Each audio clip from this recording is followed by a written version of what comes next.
Wealth management decisions are personal, and referrals often drive relationships with advisors. However, investments in digital marketing and public relations strategies have been picking up steam and driving new leads.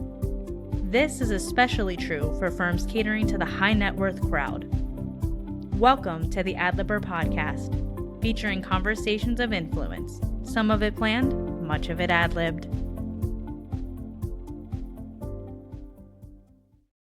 Welcome back to the Adlibber Podcast, where we discuss digital marketing and brand strategy topics and have conversations with influential people.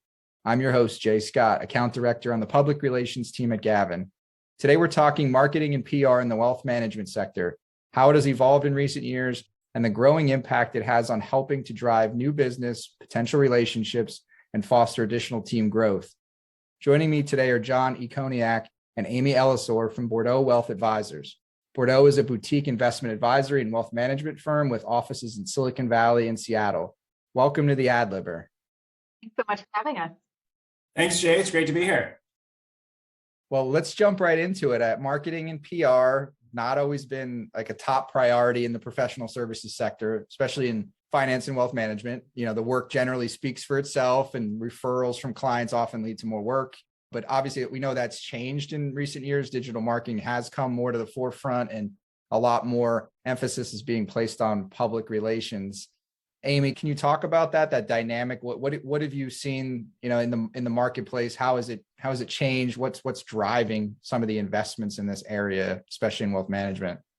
Yeah, I think you hit on it. Traditionally, marketing initiatives in professional services and specifically financial services have been really heavily focused on in-person events with referral partners, live events with prospective clients, because that buying decision is significant and it's very personal.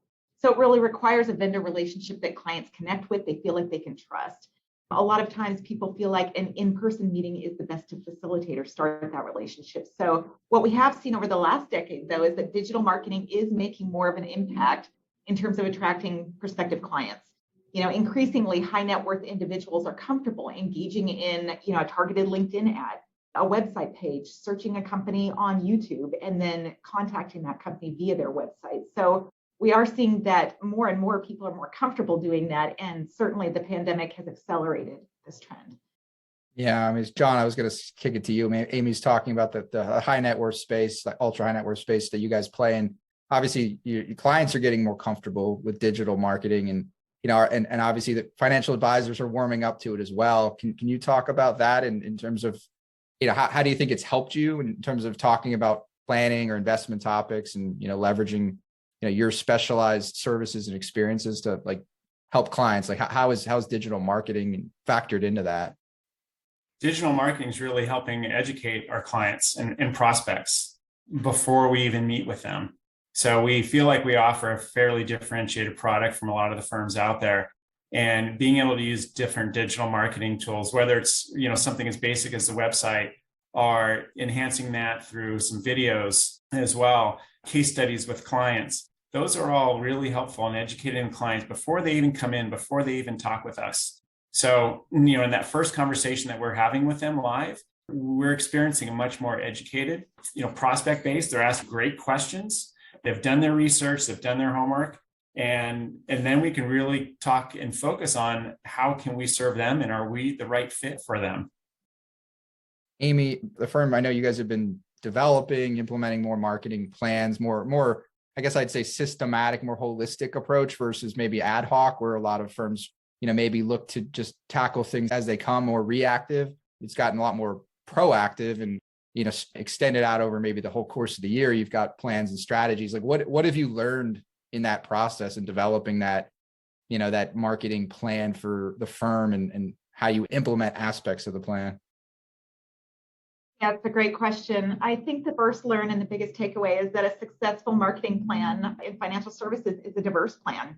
There's no counting on just one sales channel to bring in prospective clients. You really need to have multiple sales channels that are operating simultaneously and being updated continuously because they're always changing. So as much as folks may want to be able to kind of take a breather and just relax and focus on one channel, think of the spinning plates. That's really still very relevant for us. You still need to have all those channels working and updating them, as time goes by and changes happen. So we really think that growth requires all of the above, an effective referral or COI marketing plan, print and digital marketing. We do both website and SEO maintenance, email marketing, and of course, a robust PR program. Those are all important and should all be working together.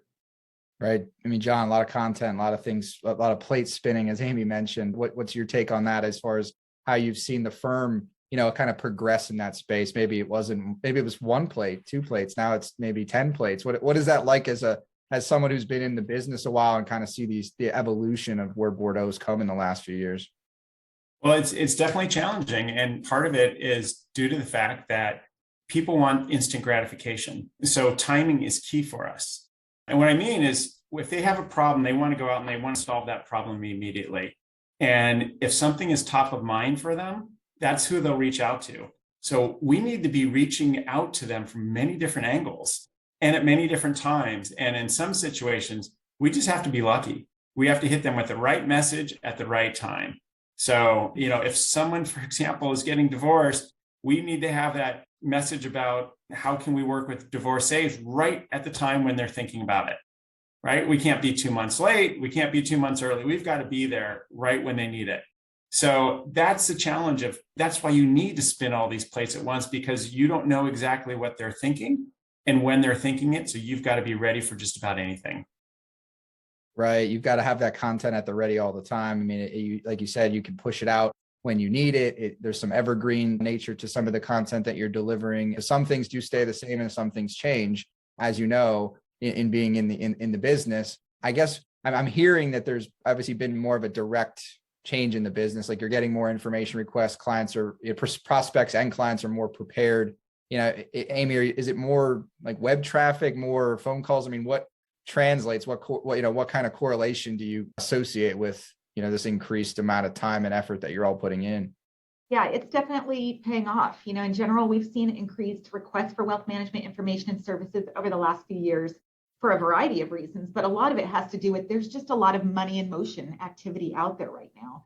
And that's been true over the last few years. There's a lot of transfer of wealth to the next generation, IPOs, businesses selling.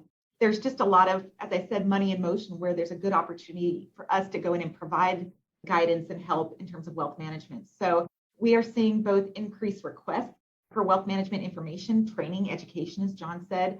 And in addition, we're also seeing more of those requests coming specifically through the website and conversion as well. So not only are we getting these requests in and processing them, but we're turning them into business as well. Let me add, 4 years ago, we didn't have any leads come to us via the web. And now we're getting a lot. This is how fast things are changing. We had a website, we had an ability for people to reach out to us and contact us, but just no one was doing it. And now they are. So, to some extent, yes, we've beefed up a lot of our efforts around it, but also it's a changing audience out there. And we're reaching more people. There's, it comes down to, content is king for us. Content meaning really being able to show people what we are, what we do, how we serve them, and help them understand that a little bit better. The more they understand, the more they're willing to reach out, the more they feel like they know us, and it's easier to reach out and have a conversation. Right. And I mean, maybe you can even expand upon that further. When we say content, I mean, obviously it's a lot of different types of content. It's stuff that, own content, things that you're creating, blogs, white papers, all kinds of things that you might showcase on LinkedIn or on the website, things that, are being generated by you. But then obviously there's a fair amount of like earned media and other things that, folks see your name pop up, see the firm's name pop up and different things. You're utilizing all of those different pieces of content, for brand recognition. And ultimately that helps grow the brand and grow the team, does it not? Absolutely. And one of the things we started with was PR.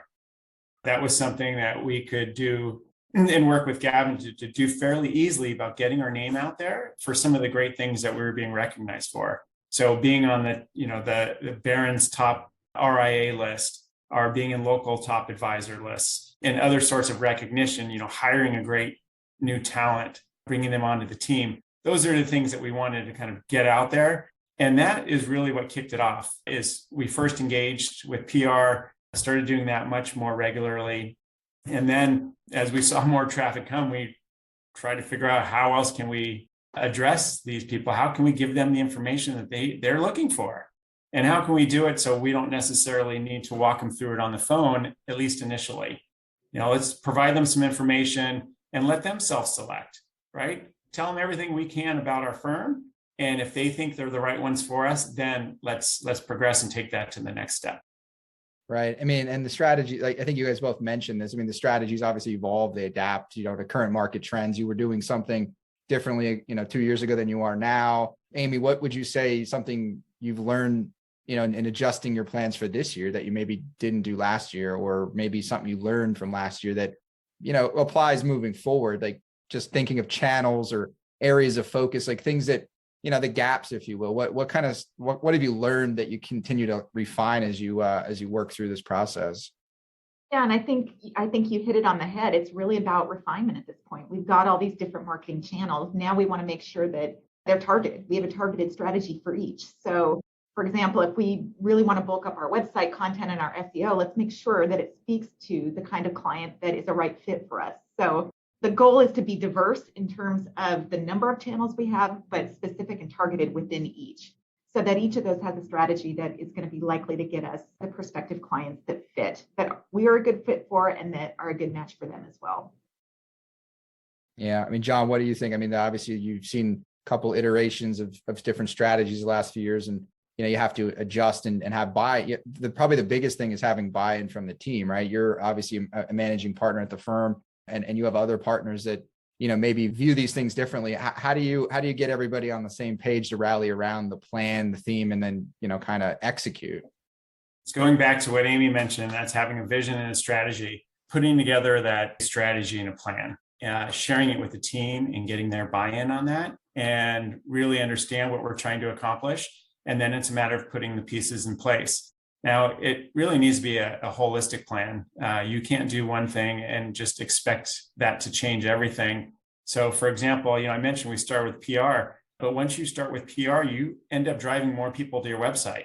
If you don't have an up-to-date website, if you don't have information on them, to interest them, they're going to drop off and end of story. You're probably not going to have any more contact with that person. So you need to think about all the different aspects and all the different pieces of a marketing strategy that come into play, and figure out how are you going to execute those. Now, you can't do that all at once, right? So it's about evolving into it. And really it's a multi-year approach. We've certainly taken, several years to implement it, and there's more that we're planning on the horizon for the next 3 years. Right. I was going to say, advice you give others that are kind of maybe just getting started. They're where you were a few years ago. They're in the same space or related industry, and they're saying, I got to look at digital marketing, communications channels a little bit more.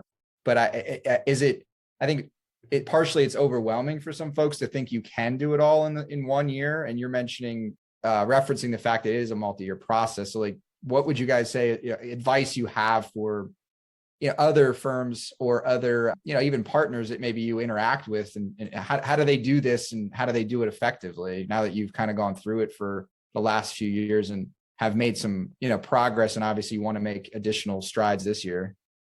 Yeah, that's a great question. Obviously, you want to be holistic with your channels, measure results, and update programs over time.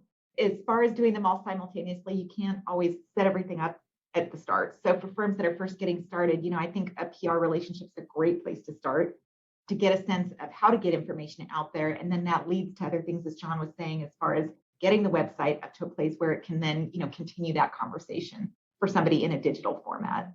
So my sense would be that the PR is key. We believe, and we have looked at research that supports that out of all the activities you can do with a good, business development return, PR is key. That's at the top. So that's definitely, I think, a good piece of advice. Now, another thing that I would add is that since there are a lot of different pieces to the broader marketing PR puzzle, is find some of the best partners out there and trust them. Trust that they know what they're doing. And obviously you want to weave them into your strategy and educate them on your strategy, but you're not going to be able to do this all on your own. You're going to need really good partners to help you execute.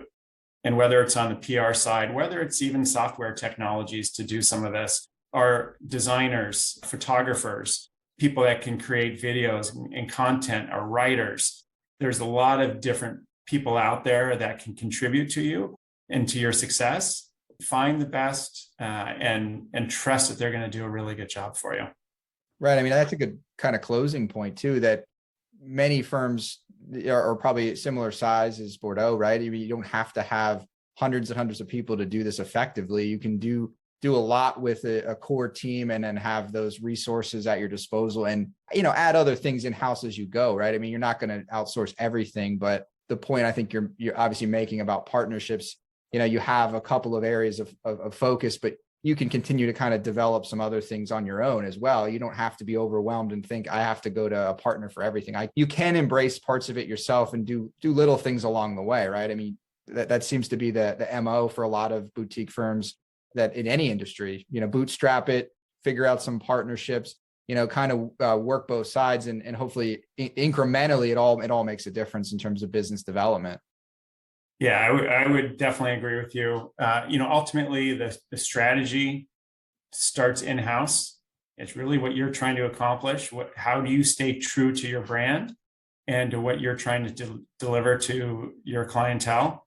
And then if you have the resources that can handle some of that, definitely take advantage of it, but also bring in folks where needed. Don't think that because you don't have the expertise that you can't do it, because there are many people out there, many firms out there that are willing to help and play a role in that.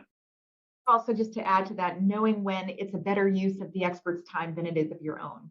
We all have a passion for business development, as a firm, but when does it make sense to outsource some of those things that, other things that are higher in priority for the technician can be done.